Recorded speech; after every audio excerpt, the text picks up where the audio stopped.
So I have no Haaland, no Man City, and no Arsenal at all in my team of the season so far. None of them. Really? You've only got Haaland, though. Yes. So Liverpool have a 60% chance of winning the league. Do you think that's fair? I mean, Arsenal only have 5%. Yes, which is ridiculous. So I think Man United now should have real expectations of finishing in the top 4. I think top 4's a push. I don't know if the squad's quite good enough. Okay. Hello and welcome to the Know the Score podcast. This is me, Luke Kempner. I'm with Harry Daniels. We're here every week to review the Premier League football from the weekend before. But actually, there hasn't been any Premier League football. It's been an international break. But we're still here, Harry. We've got loads of stuff to talk about. You've done loads of prep. I've done more prep. I've turned up. Yeah. There's some big controversial stories that we're going to touch on. Yeah. We're going to do our sort of team of the season. We're going to debate our team of the season so far. We're going to talk about the title race and lots of other things. We're going to also read out some of your comments. We've got some big questions. Yeah. We're looking for... see, you put 200 likes on here, but we got pretty close to 300 likes. Yeah. Should we push it? Yeah. You want to go for 300 likes? 300 likes. You feeling lucky tonight, punk? Pushing the boundaries. Let's go for 300 likes. Come on, you guys can do it. But please follow, give it a 5-star rating, whatever you feel. It's Before we go in, there's one exciting thing that's happened. What's that? For those people who are listening on podcast. Oh! We are now... it has taken 3 months. We are a football podcast rather than an American football podcast. So I'm sorry for all you American football fans out there who are tuning in every week, just utterly confused by what we were talking about. We are now officially a soccer podcast. Delighted. That's big news. Also, the big news. Last week was our most viewed episode ever. Yeah, I want to say a big thank you. Last week, apart from the launch episode, which doesn't really count, it was the most viewed episode. It also had the longest watch time as well, which means those of you tuning in have been enjoying it and listening to it for even longer. And leaving lots of nice comments as well, which we thought we would read out. Now, XFF said, good job, mates. Paul Matthews said, better than most TV these days. Not better than anything on the West End, though. Or TV that I'm on, yes. Exactly. Dale has too said, not the most informative FPL content, but definitely the most entertaining. So it's a nice little feedback sandwich there. I feel like I'm going to take that to the grave, that this is not an FPL podcast. It's not an FPL podcast. But so he said, I'm glad it's not informative FPL content. He said, great to see two lively guys discussing football with a huge sense of humour. Do you think he meant lovely? Great to see two lovely guys. I'm pretty lively. You're not lively. You're one of the most docile people I've met in my life. And please keep listening to this show. Hello, I'm FPL Harry. Now it's time for my FPL selection. And then Bruce said, thanks again for the great show. Have you guys thought of maybe having some guests on the show? So we have thought about it. And when there are weeks that maybe one of us can't make it, we're going to be thinking about it then. We thought for the first few months, it will be us two. We're finding our feet, which we found big time now. But people are banging down our door to be a guest, aren't they? So many asks. Oh, where do I begin? Well, there will be guests at some point. Now, big question of the week. Well, not question of the week, topic of the week. Topic of the week. So this, obviously, the big controversy was David Coote's leaked videos. Now, when these first came out, I was like, I mean, he tried to claim it was AI, and I looked at it and went, is that AI? That's him. And they waited, didn't they, until the international break, do you think, to launch it? No, I don't know. You know, I think that was by coincidence. But anyway, I'm sure all of you have seen it now. But the first video came out and he said some pretty awful things about Jurgen Klopp. And then another video came out and he was delving into some white powder, whatever that might be. Whatever that might be. Talcum powder is nice up your nose. Bit of Sudocrem. Bit of Sudocrem up your nose. Who knows? So, you know, and apparently there's more vids to come. Yeah, apparently, that's not all of them. Yeah, I mean, I don't know how they sort of get any worse than that. But what's your thoughts on this, Harry? Well, I mean, obviously, like, it's not great. Not great, to put it lightly. Yeah. The first one There's a video of me saying similar stuff about you somewhere, but I was like, please don't put this video out. Okay. So, obviously not great in the lightest sense of it. I can't see him refereeing again. It's one of those that, like, I'm sure people have said similar things about their boss or people they work with their mates elsewhere. But it is the situation that he's in, right? It is the high caliber job that he's in, the high profile job. And it is the fact that he's used his nationality to go with it, I think makes it especially bad. Yeah, okay. I think it's the German so-and-so that makes it especially bad. Because if he's just called him that, as a rival fan, like people at football use that word to describe rival teams, managers all the time. It is the combination of the role that he's in and the use of the nationality, I think, makes it especially bad. I don't think that combined with what happened at the Euros, with the other video. There's the other, and then there's the other thing where he tried to organise a party at it was during a Tottenham match, wasn't it? Was it? Yeah. So like he's trying to organise a party, and then there's like he booked a travel lodge, and he didn't end up going. But he's like 2 minutes before the match, going, "Come on, guys, let's all get together and have some talcum powder." So yeah, I'm pretty sure that'll be the end of his. Yeah, look, he's going to lose his job. career. I saw some rumours that they've known about it for a long time. Well, when I first saw them, I was like, oh, like I'm sure he doesn't look like that now. But then it was like, oh, the videos are much older. Yeah. So yeah, but you'd wonder how long that's been in circulation and why it suddenly has come out now. But yeah, surely he's also. I mean, it's like we've all got too drunk and gone to a party and chatted rubbish. Yeah. But when if you're, I sort of came in today thinking I was going to defend him a bit, but I'm not defending him. I just think media companies, and I suppose that includes us as well, like need to be a little bit careful about destroying the man beyond belief, because destroying his career. He's destroyed his own career. Yeah, like that's done, right? And he can't have any qualms about that. But he's a human being. Like, he didn't kill anybody. He made a mistake in the job that he's in. Yeah. But if we're all, as certainly the football community, going to start going, I can't believe he's done drugs, and I can't believe he swore about somebody. Like, it's like, come on, guys, right? I mean, not us. Yeah. We're clean living guys. Yeah. But like, I've met some football fans. I was at the Euros final. Yeah. Drugs were around, Yeah. right? So I think let's be a little bit careful before we just treat this man like he's the worst human being that's ever walked the earth. But what I will say with it all is like there's a sort of arrogance of like, yeah, I'm on camera and I'll say all this stuff and go, don't put this out. Like, I think there's sort of something titillating for him to say it on video. Him saying, "Oh, well, this video can't go anywhere," I think makes it worse. Yeah, because he knows what he's doing, and there's an arrogance of like, isn't it funny I'm saying it on video? So he's sort of like, he can't be like, oh, why'd you post that, lads? Yeah. That was a laugh. Yeah. Then why did you want the video in circulation at all? Like, yeah, I feel like there was a sense of arrogance with it. I think it's a really bad time for the first thing. One of the first things I thought is it's not great look on for the other refs, because we're at a point where refs are being criticised more every week than they practically have ever been, and now there's going to be criticised every more with this fan bias. Like we had the whole thing with Forest last year when they played Everton, and they were like, well, the VAR was a Luton fan, and now this has happened. It's just going to increase the referees' scrutiny and the sort of thought that there is bias and like. Yeah, of course, and we won't be the first podcast to talk about it, but if the clubs dipped into their own pockets and put money towards an association for refs, and they were paid properly, he's probably on about 100 grand a year, which is a lot of money. Yeah. And he's never going to earn that again, I'm sure, and that's awful. But it's like if they were paid 200 to 300 grand a year, and there was the best, and then if they weren't good enough, they were fired.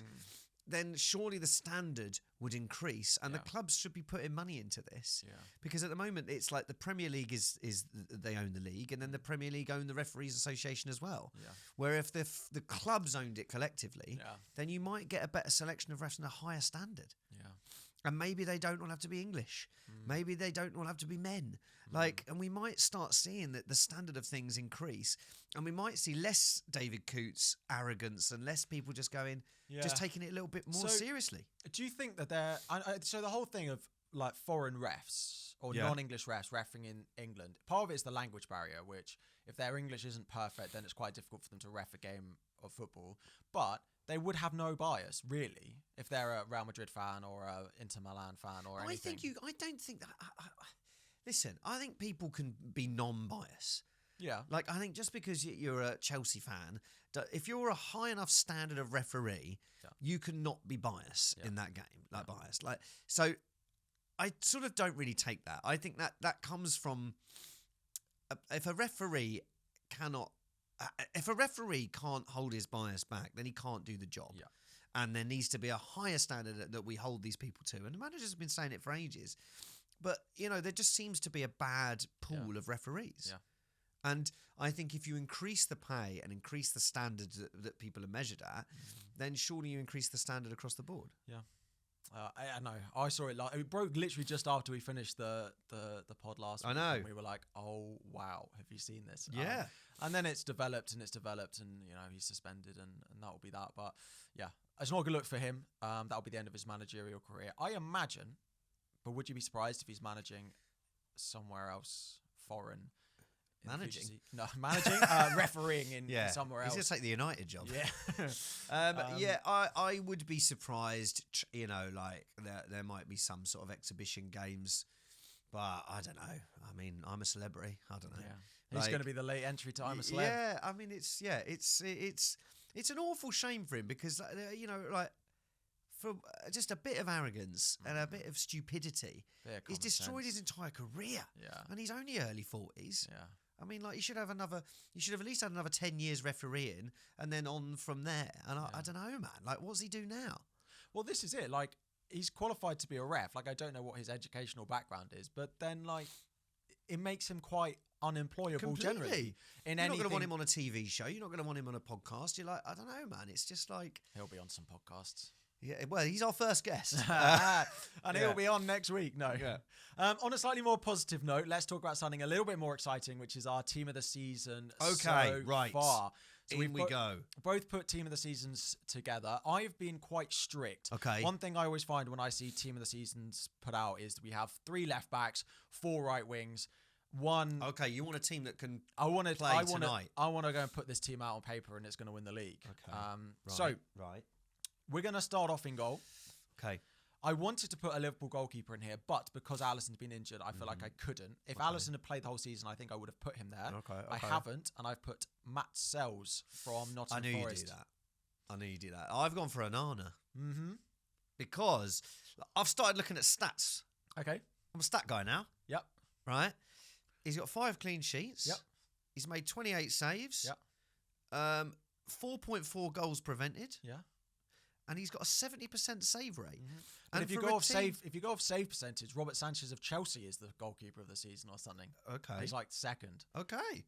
And it's not going to be him. I've drawn up these stats because I feel like in a team that you would have thought pretty terrible defensively, even in that situation, Onana has still got very good stats. Yeah. So, and I actually feel like this has been his best season so far. Yeah. I don't mind that. So I'm going with Onana. Okay. I'm going with Sells. Okay. Right back. The floor is yours. Yeah, let us know. I'm sure there'll be players you strongly disagree with, so do please let us know which ones we got horribly wrong. Please do. Right back? Mm-hmm. Okay, for right back, I don't know if he plays right back. Aina? Yeah, I've gone Aina. So he started the season at left back, but he does play right back for them now. 64 times he's won possession. Yeah. I think it has to be him. Especially, I feel like you have to have a Forest defender or goalkeeper in there. And he's a good laugh. Yeah, he drinks Ribena. And the thing is, right, when you're putting a team together, like you need vibes. You need good vibes. Yeah. You're going to play 38 games. Right, we're agreed on Aina. That's good. First centre back. I think there's one which is non-negotiable. Okay, I think that one you're thinking of is Virgil van Dijk. Yeah, 22 interceptions. Right, he's won possession. Brought the stats. He's won possession 33 times. He only made 7 tackles. Wow. Can you explain that? I know that means. Well, he's only made 7 tackles. But it's like, he's made 7 tackles. Because he gets the ball before they get the ball. I don't quite know. That's quite mad, isn't it? But Gabriel's the same. Yeah, so there is one of the players in my midfield is part of the reason he's not had to make many tackles. So we'll get to that in a moment. I think the second centre-back is one of the hardest positions on the pitch to pick. Okay. I've got... I've cheated a little bit in that I've not just got... I've got some backups. Okay. Right, but... You have to pick one of them for your 11, though. So, as for this season, and it's Virgil as well, I've gone with Konaté. I've gone with Konaté. To play alongside him. Yes. Because he's won 60% of his ground duels. What is happening? He's more stats I'm in this the guy. more stats in the last minute than you've had in the whole. I'm a stat guy. Stat guy now. Okay. 60% of his ground duels, man. Yeah, well, that's right where he got into the team because Kwanzaa in the first week of the season didn't win enough ground duels and he got dropped. If I lose a duel, I am upset. Yeah. So, like, I love Konate. Yeah. And I He think stepped up big time. Yeah, exactly. Credit to him for stepping up this season. Now, I thought Gabriel could be closest. Yes. Who's won 57% of his ground duels? He's also has 7 tackles. Do you know how many goals Gabriel's scored this season? 3. 2. Oh. Now, I feel like... He scored 2 in the first 3 weeks or something. Yeah, and I feel like it was sort of... I was thinking, Gabriel's got to be in there because he's brilliant. Yeah. But he's actually only scored 2 goals. Yeah, but it's only been 11 weeks. That's not No, bad I know for a that's defender. good, but as in, actually, if you look at him for the last 6 weeks, he's not been great. No. So the other 2 that I wondered about, so Gabriel was in my shortlist. The other one was Milenkovic at Forest, and the other one was Gvardiol at Manchester City. Really? His goal threat is part of why I'd put him in, not necessarily from his defensive ability, because City have leaked goals, but his goal threat is so good in the box. But he could also Morello? Yeah. It's like Forest, you could just put that whole defence in, to be honest. Yeah. So we're going Aina, Virgil, Konate, and left back Robinson. Just his attacking threat. Yeah. Fulham have been great this season. Yeah. And so I haven't got any stats about him. No, cool. But his goal threat and yes, and Fulham have been really good. Fulham have been really good. Into midfield. Okay, so we need a defensive midfielder. I've got 2. Oh, you going so for I've gone a little 4-2-3-1. 4-2-3-1. Yeah, okay. Sort of. Works well on FIFA. First one to go alongside Virgil van Dijk and Konate has been Gravenberch. Oh, what do you mean the guy that's won 60% of his ground jewels? What on earth? Right, it sounds like the crown jewels, doesn't it? He's got his ground jewels. Is he in yours? What, the guy that's won 83% of his aerial duels? Okay, yeah. And he's 4 chances created, which isn't very many. Yeah. But he's not there to do that. No. Yeah, he's in mine, Gravenbach. Yeah. So that means you don't have the best defensive midfielder in the league this season. Caicedo is not in your team. He's not in my team. He should be in there before Gravenberch. He's not in my team. Gravenbach's there, mate. Wow. So I've gone Caicedo. I'm looking for the guy Gravenberch. that's won for 83% of his aerial duels, mate. And Caicedo's not winning his aerial duels He's winning like his that. ground duels, though. Yeah, he's got his ground duels. His Okay, crown so jewels. who are your other 2 midfielders? My other 2 midfielders? Or like your central ones? I've got McNeil. Okay. Right. Hang on. Can I just check that you've putting McNeil in the team of the season before Caicedo? Yeah. All right. Can I just check? Oh, you a Chelsea fan? Yes. Yeah. So I've gone 3 goals, 7 shots on target for McNeil. Outrageous. And my other guy... Please comment. Can you let him know that he's put McNeil in this team of the season so far? Chelsea fans assemble. And Smith Rowe. I don't mind the Smith Rowe 14 chances created, 3 goals, 4 shots on target. Yeah, I don't mind that. I've gone with a player who I think you've got on the wing, but I've gone with actually where he plays, and that is Cole Palmer in the number 10. So I've gone Gravenberch, Caicedo, Cole Palmer as my midfield three. That is good. That does sound good. Yeah, it does. That does sound better than mine. But I don't know. Like, I feel like these maybe the less obvious picks, and certainly you wouldn't have thought before the season, 11 games in, these would be guys in the team. So this is one thing we'll talk about when we get to the striker position is exactly how you pick this team. But we'll get to that in a moment. So your 2 wingers are... I know who your striker will be anyway. Yeah. You just got a hat-trick last night. Hang on. Why have I got 4 I've got 4 midfielders. This is good. How many have you got? 12 players? I was going to pick 15. Oh. No, I've got one other midfielder for a little shout out. Okay. Damsgaard. Yeah. 18 chances created. Yeah. That's a lot. That's a lot. Yeah. So I would. He was my other little shout out. Okay. He's not quite made it. Yeah. Okay. Forwards. Right. So, just on Damsgaard, I don't have any Brentford in here, but I think that's quite harsh. Yeah. But I don't. Okay. Forwards on the right wing. Yeah. Very easy. Salah. Mo Salah, 8 goals, 21 shots on target. Yes. Probably 6 assists. I'd say in top 3 of the... If you had to then pick the best player of the season, he's probably top. Yeah, 6 assists. Along with Caicedo, who's not even in your team. But anyway. Do you know how many assists Saka's got? Saka or Salah? Saka. 4. 7 assists. Wow. I did feel bad leaving Saka out, but then I was being true that I put a right wing. I put a left winger on the left wing. I could have swapped it. So my left winger is Palmer. Yeah, okay. He's so good, man. Yeah, he can do it from there. You know, he's got 7 goals, right? Before we're in 1 game. So maybe we're overrated. I think left wing is the weak point. If I could swap players around, I think Brennan Johnson, but he plays on the right. He's had a very good season. Luis Diaz is my left winger because I think he is the best left winger this season. Brian Mbeumo, I think, is the other one that should be in with a shout of it. But he Guardiola up there. Yeah, I could have done. Yeah, Brian Mbeumo, but he's right wing. He's right. A lot of them are right wingers, and I didn't want to, and like Saka as well. Like I think all of these I'd put in over Luis Diaz, but they're all right wingers, so I had to put a left winger. Fine. Yeah, Palmer's created 29 chances. Yep. Right, there's another player's created more. Do you know who that is? 29 chances. Bruno Fernandes. No. Who does he play for? Tottenham. Madison. No, Kulusevski. Kulusevski is one that really should have a shout out. He's been fantastic. 30 chances created. Yeah. Unbelievable. Striker. My striker. So I've gone Haaland. So this is I put Chris Wood.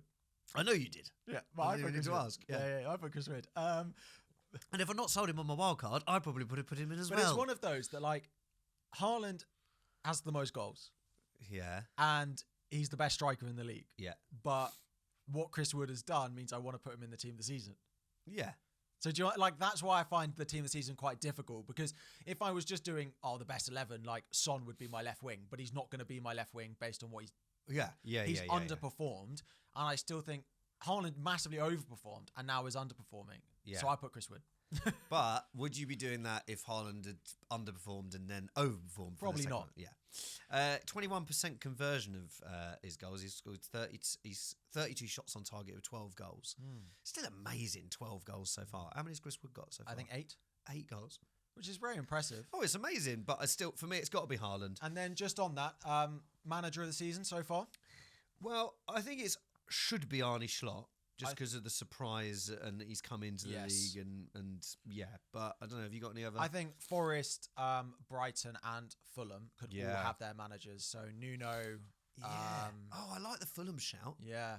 Marco Silva. Like all those 3 teams have done fantastically. And like if Forest hadn't been beaten by Newcastle at the weekend, I think he'd be top. So maybe my Forest bias. I probably would give it to Arne Slot because 5 points clear at this stage is fantastic. But yeah, let us know which of them we've got wrong. Yeah, come on. Some of mine were ridiculous. Please tell me that Caicedo should be in the team this season. I can't believe it. Okay.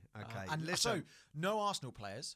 I know. And no Manchester City players in either of our team of the season so far. Oh, you've got Haaland. Yeah. So I've got no Arsenal and no City. Wow. And you've got just Haaland in the team of the season so far. And they're sitting 2nd and 3rd in the table.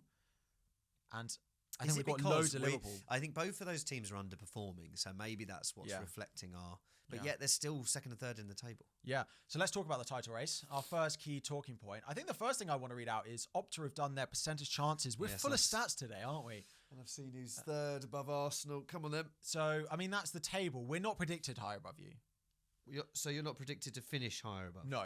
Oh, right. So Liverpool have a 60% chance of winning the league.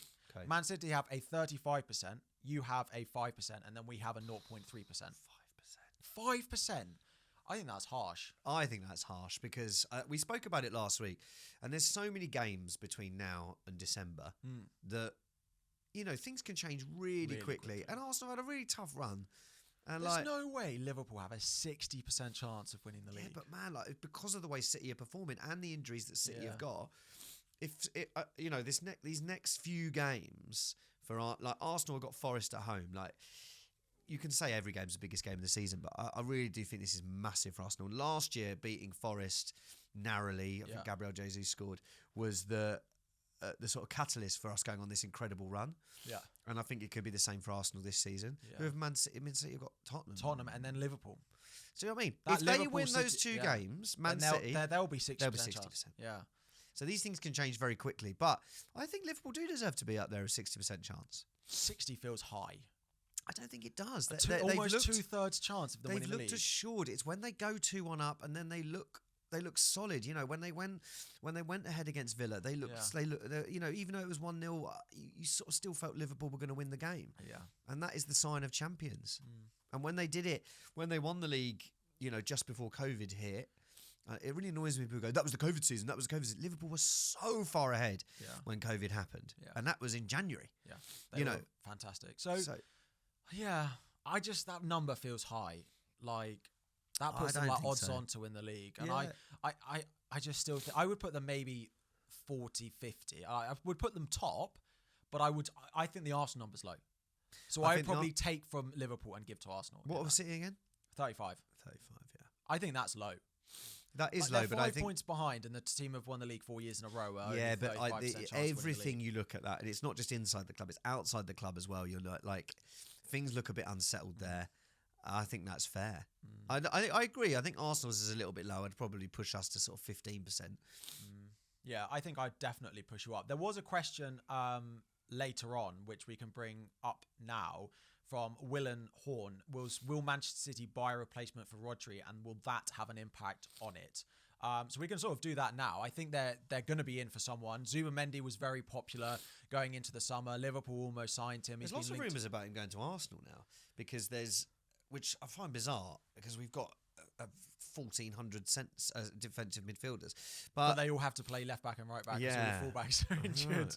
But like, there's also rumours that their sporting director is leaving at the end of the season. Obviously, we're losing Edo at the end of the season, so there's talk of maybe they link up there and link up with Isak, and we've done quite a few deals with Sociedad. So I don't know, but I mean, I don't see where Arsenal need him, but maybe if Partey's leaving at the end of the season, maybe. Yeah.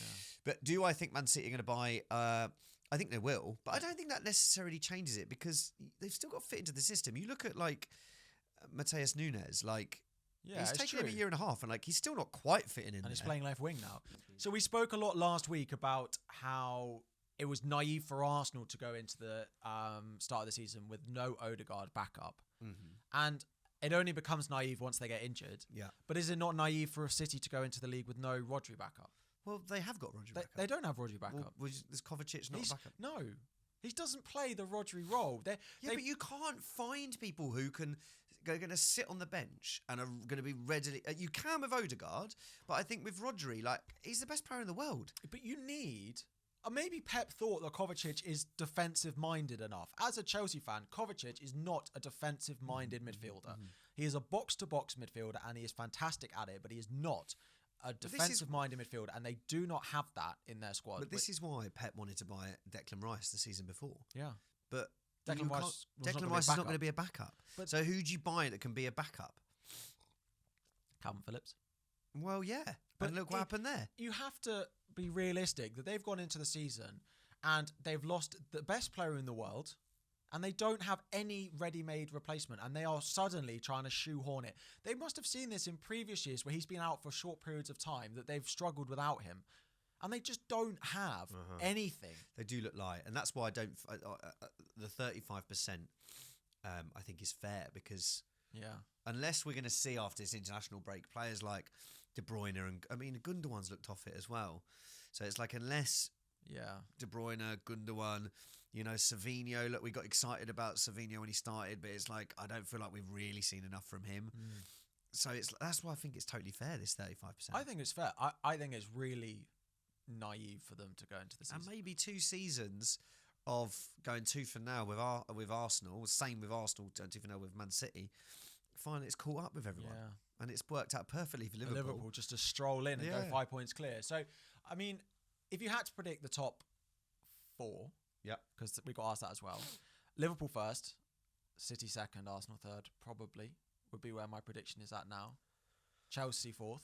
Yeah, I think Chelsea and Tottenham, but then Tottenham are so sort of hit and miss. It's difficult, isn't it? Because you look at that. We've spoken about this a lot, but like Villa, Newcastle seems to have turned things around.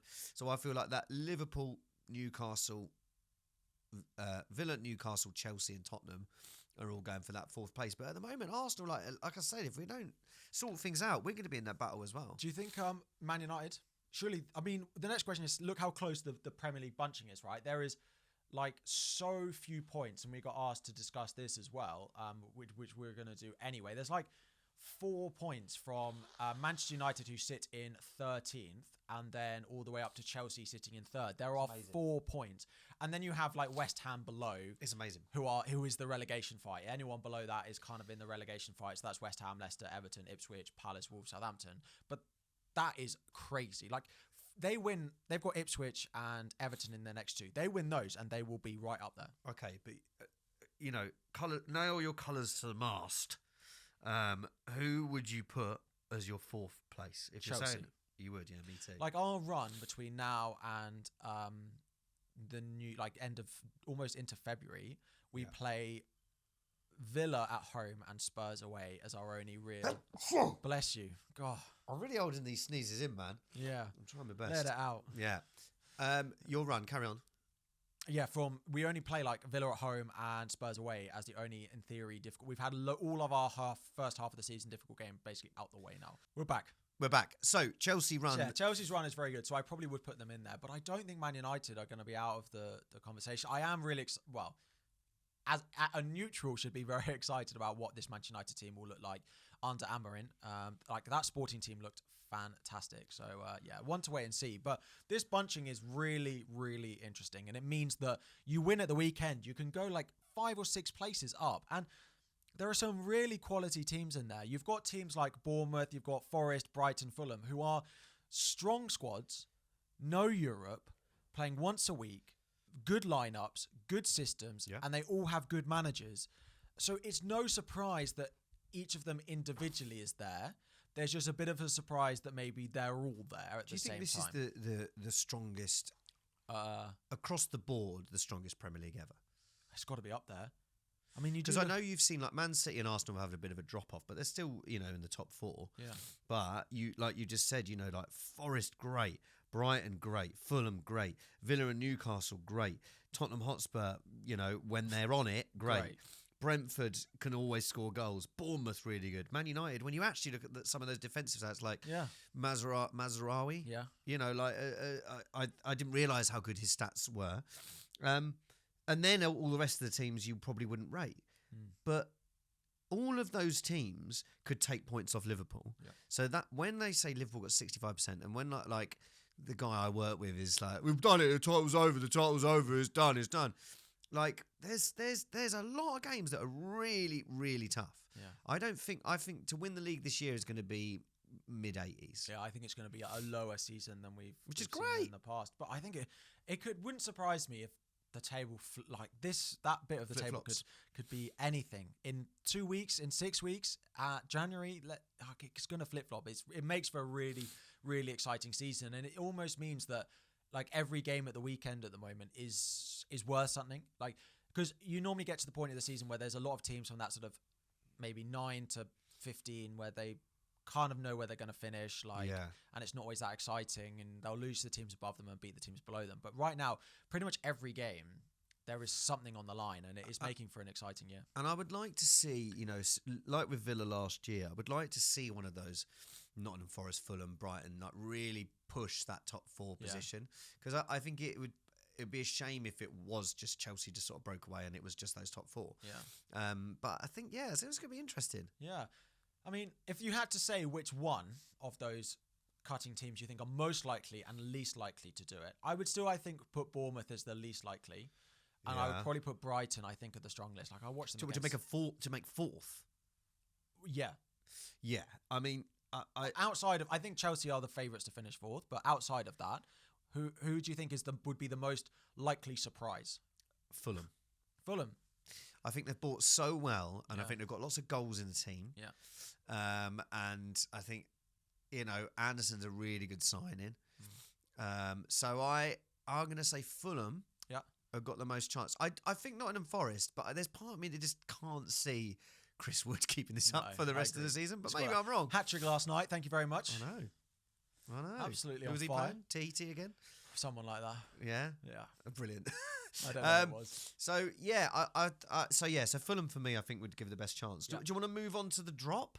Yes. So let's talk about the teams, the sort of 6 teams that we've got, 7 teams that we've got going for the drop at the moment. The percentage chance of relegation was staggering for me. I mean, I think everyone under the sun would put Southampton as likely to go down, but Opta have put them as a 95% chance that Southampton get relegated, 70% chance that Ipswich do, and then Leicester 46% chance. So the teams that came up are still the favourites to go down again this year. Like, that's probably fair. Wolves at 44, I think, is harsh. West Ham aren't even in it, so they must be below 15%. But is that not... See, looking at that, I think Crystal Palace are lucky to get 18%. I would have thought put them higher. But then is that because Leicester, Ipswich and Southampton so high. Are so high? Yeah.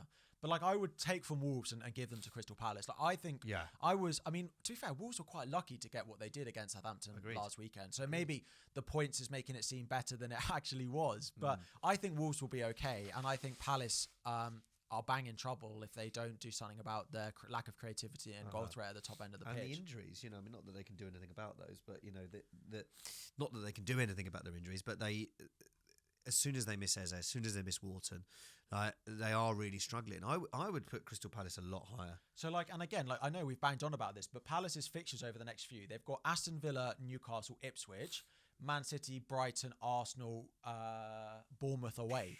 Like, that is really hard. Everton is similar. Like, they've got Brentford, then Man United away, and then Wolves. Like, 2 big games in there. Then it's Liverpool, Arsenal, Chelsea, City. So again, I think it's harsh on maybe Ipswich and Leicester being quite as high. And I think as well, Arsene Wenger always used to say that, you can't. It's not this 10 games that you judge the team. No. It's always after the Christmas period. Once you've played everyone once. And it's that thing of once you played everyone, you can decide where the league is going. I don't know, maybe. But if you look at these teams, there are a lot of, difficult games. Liverpool have played a lot of easy teams. Now they play the more difficult teams. I don't know. So maybe things can change. I love it. We get comments every week about how people love. And I have to try and crowbar them in without dying inside. But I think that because of so many games between now and Christmas, I think that's when we're going to really be able to make any sort of decisions of where the league's going to go. Yeah. If you had to predict the bottom 3, I think Southampton at 95%. Yeah, but that is a damning stat though. And even Ipswich, I'm surprised Ipswich at 70. That feels quite harsh. I just think... I mean, 70% of people would predict them to get relegated, so I get it. But it also seems like a pretty damning stat that it's so high. I just suppose, with Ipswich, you sort of feel like they've got goals in them. Yeah. I'm going to sneeze. I'm sorry, everyone. I don't know, I'm allergic to Harry. It's all that Caicedo chat. But I feel like there's better vibes around Ipswich Town than there is for me around Palace and even around Wolves to a degree. But I would still, if I had to put money on it, Southampton, Ipswich and Leicester would be my 3. I think Ipswich are more likely to stay up than Leicester. I mean... Agreed. But yeah, I would probably put those bottom 3, but I wouldn't be surprised if Palace or Everton or Wolves, West Ham are not in this. Yeah, I would have put them in. I really thought Lopetegui get sacked. I thought he'd be gone by the time we did this. And their fixtures as well, they're not great. They're coming into a bit of an easier period, but their next 3... Yeah, so they've got Newcastle, Arsenal, but then it goes Leicester. So they're going to lose those 2, right? Yeah. They're going to lose those 2. Why did they not just get rid of the manager? Well, because they're going to lose them, whoever the manager is. Yeah. I'm surprised they kept the manager there. Yeah. Bowen scored a good goal last night. Bowen's going to... first touch of the ball as soon as they came on. They got the players, West Ham, but I really just think they should have got the manager. Well, I think they'll be bang in trouble and then they'll eventually sack him and then they'll be fine. Mm-hmm. It's probably where it's at. So yeah, Southampton, Ipswich, Leicester, but I think Palace, I worry about them. And I think if Eze's fit for 20 games left this season, then maybe they'll be fine, or 10, 15 games. So something is you look at the difference between Palace and Fulham. Right, Palace could have bought the players that Fulham did. Yeah. And they didn't. And I think you could have seen a completely... I obviously, Marco Silva, a lot of credit goes there. But Glasner was doing so well last season. Yeah. So it can't be the manager's fault. Yeah. And I think there's a lot of injuries. Obviously, you've lost Elise. But yeah, I think Palace are bang in trouble. Just on that, really on the stats. Yeah, I agree. Southampton have a 70% chance of finishing bottom. Really? Yeah. The trouble is, though, is because they've got the style, but they don't have the players. Yeah. And I said this last week, I wouldn't sack Russell Martin in the same way that I would sack Lopetegui because I think West Ham have got the players. Southampton don't, so they need to go down, get that money, build again, and come back with a stronger team the next season. They just don't have the goal threat. And at the bottom of the table, you go down if you don't score enough goals. So who have they got? Archer, they've got Armstrong. Yeah. And Armstrong's been in the Prem before and it didn't work for him then. And Archer as well. He's just sort of a player that... Yeah. Who's that? Riam Brewster. I don't know if he's there anymore. On an FPL point of view, anyone else, anyone from those teams there that that you would pick out as like players from relegation teams? Because I always Wolves big. I'm a big fan of Cunha. Because I always find that with some relegation teams, like there are always little players that you can pick out that are their talisman. Yeah. You know, so like Delap, I've still got Delap from Ipswich Town. I'm quite glad with that. Cunha I like. Yeah. Aït-Nouri's not bad. Everton defensively then don't tend to be bad, but they've not been as great. Yeah. But yeah. Yeah. Right. Also Leicester as well, if Vardy can stay fit. I mean, it's mad, isn't it? He's 38? But if Vardy can stay fit, then that gives him obviously a lot better chance. Yeah. But he hasn't done. I'm pretty negative on Leicester. I think they'll finish second bottom. I think Ipswich are a better team and they have more goals in them than Leicester do. Yeah. I mean, I've said what I've said about their manager, of course. Yeah. I don't think that he is the one. I've seen him manage Forest enough times that I don't think Steve Cooper has got what it takes to keep Leicester up. Before we move on, please do rate us 5-star if you're on podcast. If you are on YouTube, please drop a like, subscribe. If 300 likes. 300 likes. Come on. This is a little bit of a different podcast. Normally we'll be back reviewing the games as we have game weeks every couple of days between now and Christmas. So a little bit different. How are you feeling like, your FPL Harry, like this is your job? Yeah. Right? My job is being on a West End stage. Is it? Yeah. Did you mention that? I haven't yet today, but I have now. Whoa. So I'm very busy over the Christmas period as well. But this is like for you now. Like, do you get excited for this, or are you nervous? Are you stressed? This is day one of recording content every day until about the 10th of January. Wow. Yeah. See, this is the thing. 2 months. People like look at, because some people might look at your life or look at your job and go, he just talks about football. But like, I know a lot of work goes into this. So like, is any part of you like apprehensive about it, or no? Like, I'm not going to complain. Like, it is fantastic. No, you can complain. No, I'm not going to complain. Okay, like, good. I don't have anything to complain about. Like, it is fantastic. Yeah. Like, I love it. I say I've got lots of work to do. It doesn't feel like work the majority of time. Great. But it is a lot of hours. Like, it is more hours than I think people think that it is. Yeah. Like, I will, over the Christmas period, particularly when there's midweek games, like, there'll be late nights, there'll be early mornings, it'll be every day pretty much, like weekends and stuff as well. But, like, I wouldn't change that for the world. But it is a lot. And, like, Christmas time for people is generally a really nice time. Like, you get time off work, and like Holly is big. She loves Christmas, and it's like it is the busiest time of year for me. Like, it is hectic. That period between Christmas and New Year, like, ideally I would just be locked in a room and I wouldn't do anything else apart from make videos. What, man? Like, I know I say this as someone who is a content creator now from this wonderful podcast, but I look at the stuff you do, and credit to other people as well, Ross and Oscar and all the rest of it, like, because you provide a lot of us who, like, as much as I love the busy period of Christmas, love Christmas, I've got a child and all the rest of it, it's all wonderful. But football, and especially fantasy football, is the thing that keeps you going. Yeah. And it's that thing you can always check in on. And I love there being games. Like, I don't understand people go, I forgot there was a midweek game. I never do. I love it. I get so excited. But so thank you so much for putting all that content out, because people do appreciate it. It is a very busy time of year, and when that mid-January break comes, it's a little bit like and breathe. It's a bit like in pre-season when the game week 1 deadline hits, you go and breathe. But it is the best. I love the Christmas and with the sort of like the more in a sort of a general football sense of teams sort of rotating players. Yeah. How much of that do you take into consideration when putting players into your team? So like tactical, it becomes quite big. Like, you've got to start thinking less rotation risk players. You've got to start thinking a little bit more about 90-minute players. I think it hits less than you actually anticipate it to. Okay, in the players start every game? Like, most players will start 8 out of 9 games. Interesting. But even the fully nailed ones might not start them all. Yeah. Like, but that's why it's interesting talking about what we just were with those teams, those bottom 7 teams that don't have backups. Yeah. Like, even like Man City, Haaland is going to play every game because they don't have Alvarez anymore. Yeah. You know, where like you'd probably say, Chris Wood's going to play every game. Yeah. Cunha's going to play every game. Yeah. But there are teams like Liverpool. You look at Chelsea, right? Chelsea will rotate. People looking at Neto's been good recently. It's hard to do that. People looking at Jackson. Like, I might buy Jackson, but there is a little bit of threat there. Definitely. But yeah, the Christmas period, there's so much football, but I think it is over-egged a little bit, quite how big that rotation is. And is there what is the winter break situation? Is there any sort of winter break in January? I don't think there is anymore. I think they scrapped it. I think there is a weekend where it's like FA Cup weekend. It was so good last year. Arsenal went to Dubai. Yeah. Came back. We were absolutely flying. Harlem Globetrotters. It was amazing. Yeah.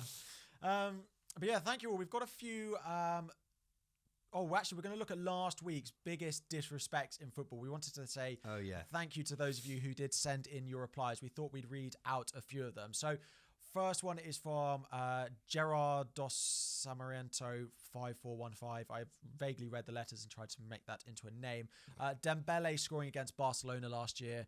Of course, he was at Barcelona and has now gone to PSG. And a bit like Chelsea and Havertz, they maybe showed him too much love and then going and celebrating. How do you feel about that on players who move clubs, whether they should celebrate or not? I just think it depends. It's like Declan Rice scoring against West Ham in a 4-0 victory and like an absolute worldie and then not celebrating. I sort of get. Like he's like man and boy, West Ham boy. Yeah. Finally, they let him go and he goes to, with respect, a bigger club to try and achieve winning stuff. That's more than the Conference League. Like, I think then you can sort of go, do you know what? Look, I'm not happy I just scored. Yeah. Or Lampard when he was playing for Man City. You know, he's a Chelsea boy. Yeah. But like Dembele, like he played a couple of seasons at Barcelona. Yeah. Or Havertz at Chelsea, and you're like, I can't believe he shushed us. It's outrageous. Unbelievable. Right? It's like, get over yourselves. Yeah, right. I think, like, you scored a goal. Come on. Yeah. Miguel Marquez says Kepa when he refused to come off when Sarri. That has to be up there. Like, that is outrageous. I loved that. That was hilarious. Yeah. Remember watching that live? Just Sarri was just like, what the hell is going on? Yeah. That was amazing. Yeah, that was hugely disrespectful. Yeah. And you see that a lot, like, this is why I think Salah's having such a good season, because I think stuff's going to come out where him and Klopp majorly fell out last year. There was all sorts of arguments going on. That argument on that sideline, I remember that. And like, I just feel like that was sort of contributing to Salah last year.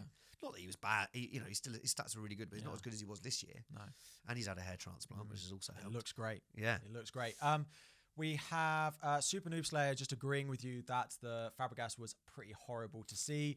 Vardy telling Spurs fans that he'd won more Premier League titles than them when he scored against them. I think that was on the opening day of the season. That's Vardy, though, isn't it, man? He thrives off that. Vardy does it all the time. Vardy, the celebration, depending on who he plays, is fantastic. The eagle he did against Palace. Well, interestingly though, like when he was playing Nottingham Forest, my mate who's lives in Leicester, and he loves Vardy. He's not a Leicester; he's a United fan, of course he is. But he loves Leicester, and he was sort of saying, he was like, Vardy will score today because he's getting Nottingham Forest, and there's just like that rivalry, that Midlands, like, and he would just get fired, and he did.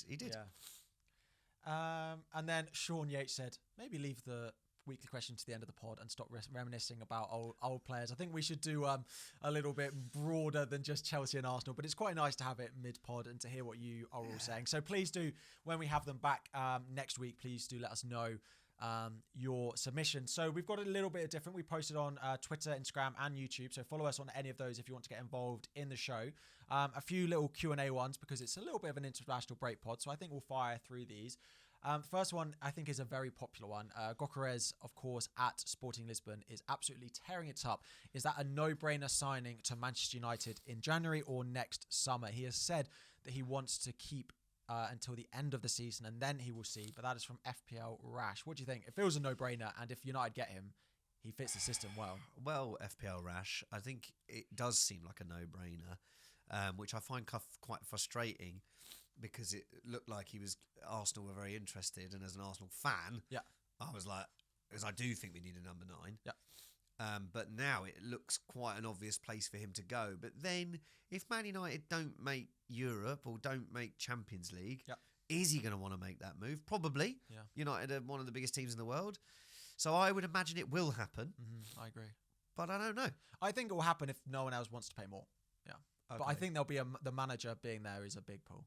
Is a big pull. Yeah, surely the manager that's made him the player that he is. Exactly. FPL CJ says, which 3 teams do you think we will see the biggest improvement from between now and the end of the new year? That is a very good question, FPL like CJ. CG, Arsenal, 100%. Yeah. I think there's going to be a massive, massive improvement. I think we've got good games coming up. Yep. Lots of fixtures, and I think big moves can happen between now and the new year. So Arsenal will be one. Arsenal one. I'm going to put Manchester United. I think naturally we'll see them be better than they have been. There can't be much worse. So them, Arsenal. Yeah. And I don't know if this is an improvement, but I think Ipswich are gonna win a few more games. Yeah, I want to say Brighton because I think they'll maintain their level that they're at. Yeah. Like, I don't necessarily think there'll be big improvement, but I expect to see Brighton where they are in the table at the new year, whereas I might not expect to see the others in around there. So I'm going to put Brighton, not as improvement, but I think it's going to stay at the high level. Newcastle are going to continue. Yeah. I don't know if that's an improvement, though, because I feel like they've got back to their level. Yeah. So they'll probably continue to improve. And maybe West Ham if they sack the manager. Yeah. I think they'll lose the next 2 games, sack the manager, and then maybe we'll start seeing. And maybe Wolves. I'm big on Wolves. I think they'll do better. Yeah. I was disappointed with Wolves, how they played against Southampton, because I was with you, big on Wolves, and you'd sort of convinced me of that, especially with FPL suggestions as well. And like, actually, when I watched them against Southampton, I was like, you're not that good. Cunha's great. And like, and he makes them tick, and maybe they'll be all right. But I just thought against the Southampton, 93% going to go down. It wasn't a good performance. No. Craig Hudson has asked for this season player over and underperformer, or excelled and underachieved on where we'd want them to be. Overperformer, I mean, we can go back to our team of the season. We can have some of these. Chris Wood's got to be up there. But I'd actually put a player who you put in yours, and I'm going to put Smith Rowe as my overperformer. I think he's just been much better. He's achieved even better what we know he's capable of, but I don't think we expected him to hit the ground running as much as we have. Well, I think that's why, like, when he left, as Arsenal fans were sort of like really gutted he left, but you weren't going, this is going to happen. Yeah. You thought, oh, he's going to still get injured, in and out of the team, and but he has been everything that he was with Arsenal 2 or 3 years ago, and it's made it really hard to watch. Yeah. As pleased as I am for him, but I think that's a really good one as someone who's overachieved. And then underachiever. It took me a while to think of it, and as soon as I thought of his name, I was like, oh, it's obvious. Phil Foden. Yeah, Phil Foden. Yeah, I think it has to be him. That. I think Chris Wood should be mentioned as well as someone who's overachieved as well. Yeah. Is he the best? Is he the best bottom of the half table team striker we've had in the Prem in a long time? Since that Vardy season, they won the league. Bottom of the half, as in like when they finished last year. Non-top 8 striker we've ever had. I mean, he's got to be up there. Apart from like when Vardy, I'm trying to think of ones recently. There's been other ones though. Like, I mean, a Connor Wickham like going on. Yeah, you know. True. But He's got to be right this up is there. what I mean. Is like, can he sustain it? If he can sustain it, then there's every chance Nottingham Forest could maybe push for Europe. Yeah, because especially with players like Gibbs White and Hudson-Odoi and Elanga, like that, they've got some good attacking players going forward. And Chris Wood has always been pretty clinical. Like he kept Newcastle up. Yeah. He was always great at Burnley. Like, it feels like he's been 35 for 15 years.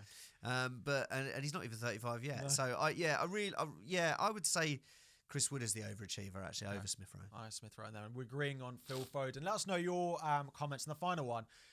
Outside of the rivalries that we have, as putting that to one side, which player do you dislike the least when you watch them play? So which player do you dislike the most? The most. Yeah, so this is a good one. This was from FPL Worm. I think for me, it would probably be Virgil van Dijk. Do you dislike him or do you just hate playing against him? Oh, I see. So it's not like I dislike him as I'm thinking like personality-wise. Okay. I just hate Van Dijk. Oh, really? I just feel like he has an aura. I feel like he's so arrogant. I hate playing against him. I hate playing against... Oh, he's amazing. But I just feel like he's so arrogant, and I feel like he's so like dismissive, and I feel like he just thinks... I don't know. There's something about him I don't like. Okay, the one I've got that I used to hate playing against was Ander Herrera when he was at Manchester United. I remember I was playing against them, and they put him in to man-mark Eden Hazard. And it was just the most boring game of football because I liked Eden Herrera, Ander Herrera, and then they let him go. Bruno Fernandes has got to be up there. Vardy's probably up there as well. I love Vardy. He's like Marmite. You either love it or you hate it. Yeah.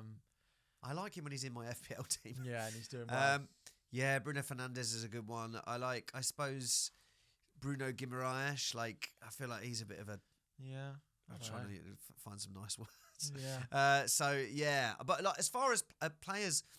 Playing against rivalry aside, yes. If it's just difficult players that always seem to do well, then it like Harry Kane. He just whatever, like even with Bayern, he still scores against Arsenal. So like, Harry Kane. I hate playing like Virgil van Dijk is one like I hate playing against him. He just locks anyone up he plays against. A guy has such presence on the pitch like I've never seen. So He's that one, but Yeah. Ander Herrera is the one that always springs shout. to mind for me. So that is all the questions. It is international breaks. There's not too much to do on FPL. Have you thought about your FPL team since last week? Not really, because I made quite a few changes. So, and then Delap scored again, so I'm not feeling like I need to shift him out. I mean, I've got Phil Foden, so I'm sort of looking at that position. I've got Solanke, who disappointing. So I don't know. I've not actually put much thought into it. I haven't either. I almost made transfers a few days ago. Yeah, I saw that. Of Lewis to Konate and Solanke to Isak. Pedro is the only one I've been thinking about. Yeah, I quite like Pedro. My issue is as we were saying, like players who are going to play over Christmas, how much can I rely on him to play? He just looks so good. He's their best player. And he looks, he looked their best player in that last game. And in fact, that is his first start. And already, did he start? No, he came off the bench and he's goal and assist against City. His first appearance for 6 weeks, and he looked. And you changed the game against the champions. Yeah. No, I haven't really. I've got five flags in my team at the moment. Saka and Burmo, Palmer, Semenyo and Greaves. I currently plan on just holding off and waiting to see whether everyone is fit. But if they are, Solanke and Lewis will be my 2 transfers out. I've got 5 flags. Who are they? Foden and Bomo, Semenyo, Palmer, Greaves. I mean, I think they'll all be fine. Yeah. Foden's the worry though, man. I think he needs to go regardless. But then I don't want Solanke against... Would you play Delap against Man United? I won't mind that. At home? Yeah. I think there'll be goals in the City Spurs game. Do you? Yeah. But Foden doesn't do anything. Yeah. Talking of goals in the Spurs City game, let's do our predictions for next week before we wrap it up. I've also just wanted to give a reminder of the league. If you want to join, the app is called Solo Fogs. No, the app is not called Solo Fogs. The app is called Super Brew. And once you join, the code is... Purple app, not the orange one. The code is then Solo Fogs to join our league. Every week we do it. The winner of that week will get entered into a prize draw at the end of the season. And I want to do a little rundown to the winners that we've had so far. So game week 6, we started. It was Danish and Michael B. They both joined. Game week 7, Chicken and Rice won. Codzilla in game week 8. Dav in game week 9, who is our current high scorer in a single week with 21 points. Pro FPL in game week 10. And Andy B won game week 11. Congratulations. Make sure you're in for next weekend. But let's start off the early kickoff. Leicester versus Chelsea. I've gone 3-1 Chelsea win. I just don't think we keep any clean sheets. Oh, really? Okay, so I've gone for 3-0. Yeah. Because I don't think Leicester are going to score any goals. Okay. Arsenal, Nottingham Forest. I've gone for a 3-0 Arsenal. I feel like this is going to be Arsenal back in business. Maybe this is wishful thinking, but I feel like it's going to be Arsenal back in business defensively and attacking wise, so I've gone for 3-0. I've gone 2-0, and I can't believe I'm predicting Chris Wood not to score. I don't quite know what I'm thinking. You're going to not start him, are you? I'm going to bench him in my FPL team this week, unless there's an injury. Wow. And I'm starting double Arsenal defence, so we all know how that's going to end. Well, it's you, so it will end with Arsenal keeping a clean sheet. Yeah, right. Aston Villa, Crystal Palace, 2-0 home win. 2-0 home win. It's not looking great for Palace. No. Bournemouth, Brighton. This is good, this. Oh, good game, this. I've gone for 2-1 to Bournemouth, just because they're at home. I've gone 2-1 Brighton. Okay. Big fan of Brighton. Yeah. I think it'll be a great game, this. I like Bournemouth at home, though, so that's why I've gone for them to win. Everton, Brentford. I've gone for... Oh, bless. Oh, sorry, everyone. I've gone for 3-1 Brentford. Okay. Yeah. What about you? I have gone for 2-0 Brentford. You've gone for 2-0 Brentford. Yep. Yeah, I feel like Brentford always concede a goal.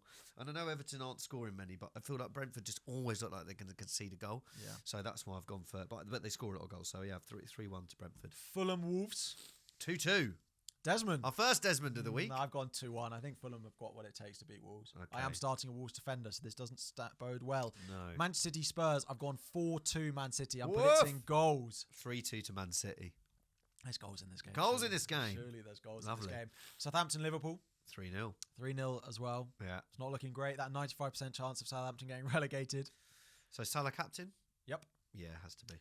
Ipswich, Man United. Ipswich, Man United. I've gone for 2-1 to Man United. I've gone 3-1. The start of the new era. Okay. I'm expecting good things. Part of me has got a sneaky feeling that Ipswich are going to do Man United. Really? I don't know. Monday night football. 3-0 Newcastle versus West Ham. I've gone Newcastle 3, West Ham 0. I've gone 2-1, which may be up to... I think I wrote these when I thought they were going to sack their manager. Shout out for Lewis Hall, who played really well last night against. Yeah, and Livramento was in the team as well. And finally, we've got a proper left back for England. It's crazy. Amazing. It's amazing what we can do when we play. But I saw you sort of saying that you're a bit cool on Lewis Hall as an FPL. I don't mind him, but there's suddenly like, oh, he's the defender to buy. Yeah. And I'm like, it's because he's got West Ham this week. And then the fixtures are not as great again. But I might buy him, but I don't think it's quite as, we got to buy him. Has he got much attacking threat? It's all right. Okay. Okay. Yeah, like he's cheap. He's cheap. Yeah. It's not bad. Yeah. But that is probably the shortest pod we've done. It's slightly short international break. Yes. A little bit of a breather because there's going to be an awful lot of content to come your way over the next couple of weeks. Yeah. And thank you so much for the support. And do please keep sharing the pod. That makes a big difference. Thank you so much, for liking and commenting. But, just telling people about it. Word of mouth goes a long way. If you want to do a little tweet, a little Blue Sky. You on Blue Sky? I am on Blue Sky. I'm on Blue Sky. I've not even shouted out the podcast on Blue Sky, but yeah, send it out on Blue Sky.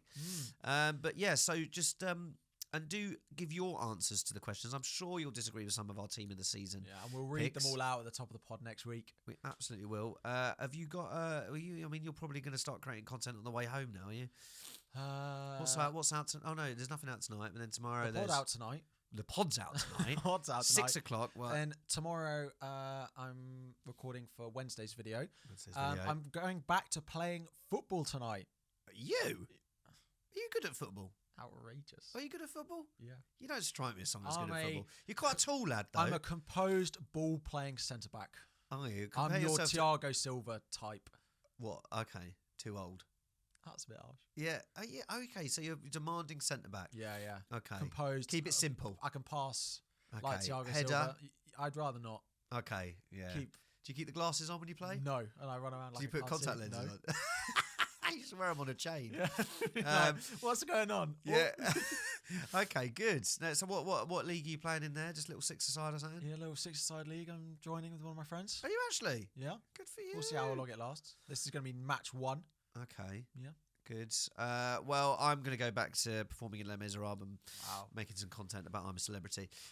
So keep him busy, and we'll be back next Monday with another podcast for you, reviewing all the games from this weekend. Yes. And then we haven't quite decided what we're doing over the Christmas period, how many podcasts we're going to be able to get out, but we're going to try our best to give you some extra stuff as well. It will be a minimum of 1 a week. Yeah. It might be more. Yeah. We might do a little stream. Yeah. Something like that. We're thinking. I'm thinking we should do a stream, but whilst I'm on stage. So every time I come off stage, I come back on the stream in costume and then just go back on stage. I feel that could be quite fun. Yeah. All right. You're not as excited. No, but I can imagine you come back in, you're doing your makeup, and I can't actually be bothered to do. Oh, mate. Exactly. I can't even be bothered to do this anymore. I'll answer really awkwardly. We didn't get any impressions in this week of let's do the Edge. Okay, guys, thanks so much. And listen, if you're enjoying it, that's good for you. And if you're not, we don't really care. Yeah. Okay, bye, mate. We do care. Thank you all. They're all listens.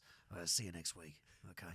My pod always wins in the second season. Yeah, that'll be next season. Yeah, it'll win next season. Thanks, everyone. Bye.